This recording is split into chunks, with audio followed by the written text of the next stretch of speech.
তো অনেক ভাই আমি বলতে পারি না এগুলো সব কথা আর কি। তাও আপনারা বুঝতে পারেন সবাই মানুষ হিসেবে, আমি মানসিক হিসেবে খুব ভাঙ্গা পড়ছি, তার জন্য আমি আজকে নৌকা বাইতেছি। আমি ঢাকা জজ করে জব করতাম, এখন আপাতত নৌকা বাইতেছি।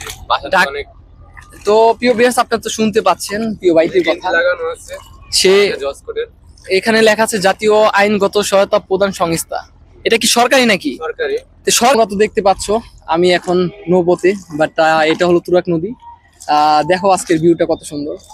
তো আমার পরিচিত এক ভাই, যার সাথে অনেক আগের থেকে আমার পরিচিত, মানে অনেক আগের থেকে পরিচয়। তো তাই আজকে তার সাথে চিন্তা ভাবনা করলাম তার নৌকা দিয়ে এই নদীটা ঘুরি এবং তার কিছু জীবনী আপনাদের সাথে তুলে ধরি। তো ভাই, কি অবস্থা ভাই? আলহামদুলিল্লাহ ভাই, আসসালামু আলাইকুম। সবাই ভালো আছেন ভাই? তোমার জীবনী তার ভাবে আমি তুলে ধরতে পারি না, যেহেতু তুমি আমার পরিচিত। তো বন্ধু হিসাবে, বড় ভাই হিসেবে, তো কিছু কথা আমার ভিউয়ার্স এর জন্য তুমি বলতে পারো। তো তোমার এখন মূলত এই নৌপথে বাট ইনকাম কিরকম? আমাদের ইনকাম খুবই কম। এই যাত্রী পথে আপনার 5 টাকা করে গাড়ি লোক ভাড়া নিয়ে আমরা দুজন করে নিয়ে যাই, 10 টাকা। খুবই কম ইনকাম হয়। যে আপনারা যদি পারেন তাহলে এই নদীতে আমাদের কাছে আইসেন, সুন্দর ভিউ পাবেন, ঘুরতে পারবেন। অনেক ঘোরার জায়গা আছে। হ্যাঁ, অনেক সুন্দর সুন্দর জায়গা ঘুরতে পারবেন। এই জায়গাটা খুবই ওই যে ওদিকে যায়। তো দেখতে পাচ্ছেন ওদিকে কত সুন্দর একটা ভিউ রয়েছে। তো মানে খুবই সুন্দর মনোমুগ্ধকর পরিবেশ। তো যাই হোক, আমার পরিচিত ভাই, তার জীবনী তো আর আমি ওভাবে আপনাদের সাথে তুলে ধরতে পারি না।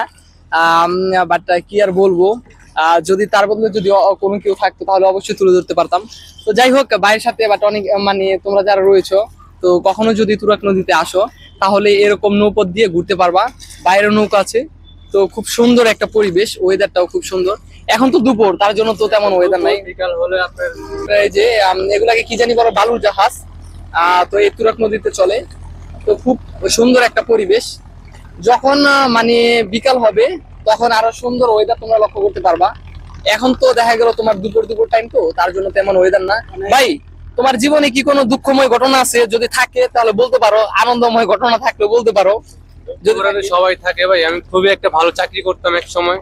আজকে এই নৌকা বাইতেছি নিজের বিপদের সময়। অনেক ভাই, অনেক ফ্যামিলি অনেক চাপ দিছে, তার জন্য আজকে এই দেশে আমি ঢাকা জজ করে জব করতাম, এখন আপাতত নৌকা বাইতেছি। বাসাতে অনেক তো প্রিয় ভিউয়ার্স, আপনারা তো শুনতে পাচ্ছেন প্রিয় ভাইটির কথা। লাগানো আছে সে জজ করে, এখানে লেখা আছে জাতীয় আইনগত সহায়তা প্রদান সংস্থা।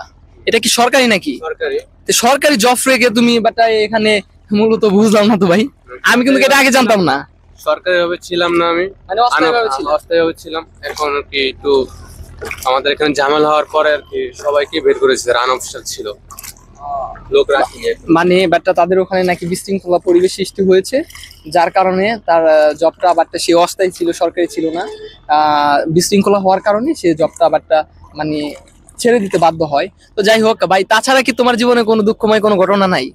অবশ্যই আছে আমার লাইফে। আমি কিন্তু ভাই জানি টুকিটাকি হালকা পাতলা, যেহেতু ভাইটাকে আগে থেকে আমি চিনি। তো কম বেশি জানি, কিন্তু সবকিছু তার আমি আমার নিজের মুখে বলতে পারি না যদি ভাই নিজে না বলতে চায়। তো ভাই, একটা ছোট করে যদি সংক্ষিপ্ত আকারে কোনো কিছু বলতা।